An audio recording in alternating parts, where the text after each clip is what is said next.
السلام علیکم ورحمۃ اللہ۔ شام میں حالات بہت کشیدہ ہیں۔ میں نے سوچا کہ بہت سارے لوگوں کو اس کا بیک گراؤنڈ پتہ نہیں ہے، اور ہمیں پتہ تو ہونا چاہیے کہ اس وقت دنیا میں کیا ہو رہا ہے۔ اور آج کل دنیا کے حالات ایسے ہیں کہ ایک چھوٹے سے ملک میں بھی کچھ ہوتا ہے تو اس کا اثر پوری دنیا کے تمام ملکوں پر ہوتا ہے اور تمام سوسائٹیز پر ہوتا ہے اس کا۔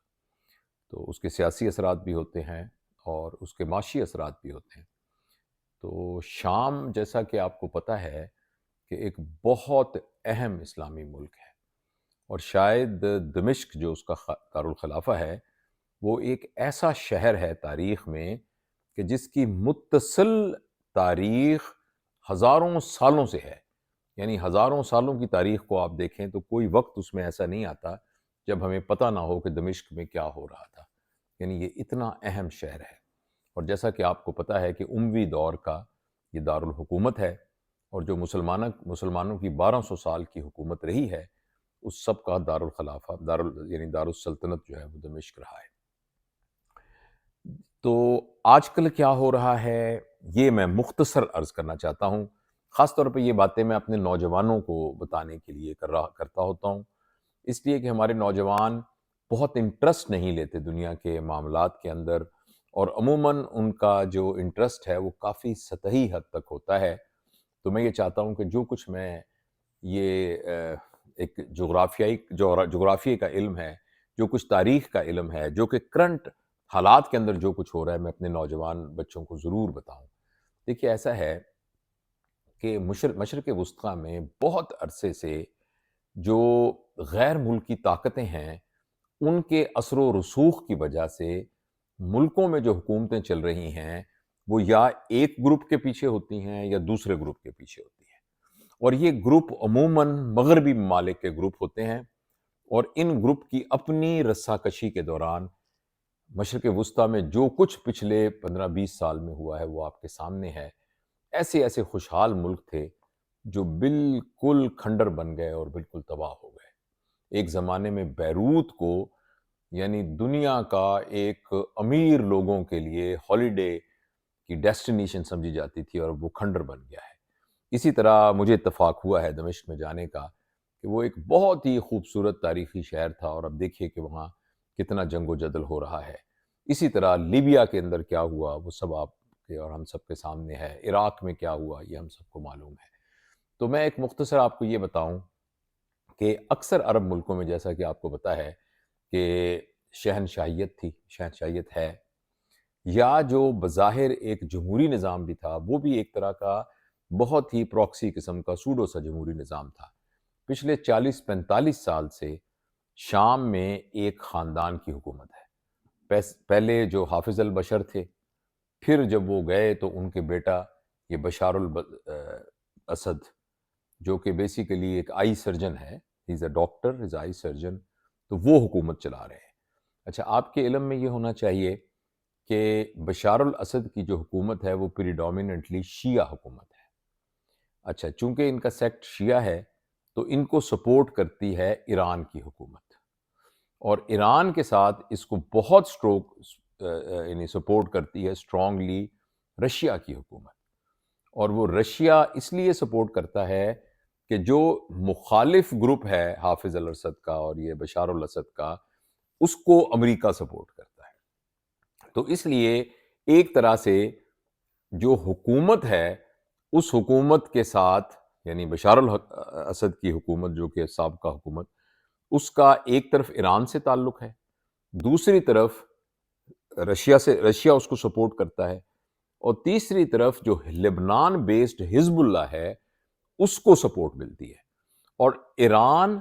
اور سیریا کی حکومت اور حزب اللہ یہ آپس میں ایک طرح سے لنکڈ ہیں، اور رشیا ان کو پیچھے سے سپورٹ کرتا ہے۔ تو ظاہر ہے کہ یہ جو الائے ہے یہ اسرائیل کو سوٹ نہیں کرتا، اور مغربی ممالک کو سوٹ نہیں کرتا۔ تو مغربی ممالک جن میں امریکہ، اور پھر امریکہ کے ساتھ ترکی، یہ سارے ملک جو ہیں، ترکی، یورپین ملک اور امریکہ، یہ بشار الاسد کی حکومت کو ختم کرنا چاہتے تھے۔ اس سلسلے میں آج سے 2010 میں ایک دفعہ ایک اسٹوڈنٹس لیڈ ایک طرح کا ایک موومنٹ چلی جس میں یہ سوچا گیا کہ اس کو کسی طریقے سے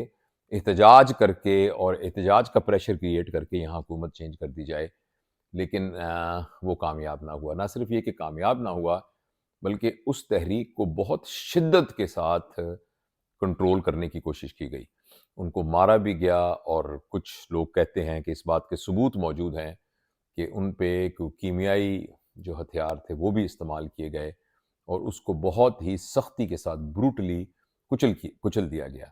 مگر در پردہ جو جنگجو گروپ ہیں وہ سارے اکٹھے ہوتے رہے۔ اچھا، اب مسئلہ یہ ہے کہ وہ تمام گروپ جو چھوٹے چھوٹے گروپ تھے، ان سب کا گو آپس میں تو کوئی بہت زیادہ ان کو ایک طرح سے خیالات نہیں ملتے، لیکن چونکہ ان کا کامن دشمن ایک ہی تھا، وہ بشار الاسد کی حکومت تھی، تو اس لیے ان کی کولیشن بن گئی، وہ اکٹھے ہو گئے، اور اب اس جنگجو گروپ نے، جن کا جو لیڈر ہے ابو محمد ان کا نام ہے، تو انہوں نے مل کے کولیشن گورنمنٹ نے پہلے ایک حما نامی شہر کے اوپر قبضہ کیا، اور اب یہ خبریں آ رہی ہیں کہ دمشق تک جو ہے وہ پہنچ گئے ہیں، اور انہوں نے اس حکومت کا تختہ الٹ دیا ہے۔ اور ساتھ یہ کہ بشار الاسد، گو یہ بہت غیر مصدقہ خبریں نہیں ہیں، لیکن زیادہ یہ کہی جا رہا ہے کہ وہ ایئر فورس کے ایک طیارے پر ملک سے فرار ہو گئے ہیں، اور دمشق کی گلیوں میں اور باقی گلیوں میں جشن منایا جا رہا ہے، اور لوگ خوش ہو رہے ہیں۔ جیسے بھی ایک چینج آتی ہے تو عموماً لوگ جو ہیں جذباتی ہو کر ایک دفعہ خوش تو ہوتے ہی ہوتے ہیں۔ وہ سب کہہ رہے ہیں کہ ہم 50 سال سے جس تبدیلی کا انتظار کر رہے تھے، جو ہمارے اوپر ایک تسلط تھا، وہ ختم ہو گیا ہے، اور اب یہ قوت آ گئی ہے، اور اس لیے اچھا۔ اور جو ابو محمد کا شروع کا بیان ہے، آج ہی کا بیان، اس میں انہوں نے یہ کہا ہے کہ بھئی میری طرف سے عام معافی ہوگی، ہم کسی سے کوئی بدلہ نہیں لیں گے، اور ساتھ ایک بڑا جسچر یہ دیا ہے کہ جو اس وقت ملک کے وزیر اعظم ہیں وہی وزیر اعظم رہیں گے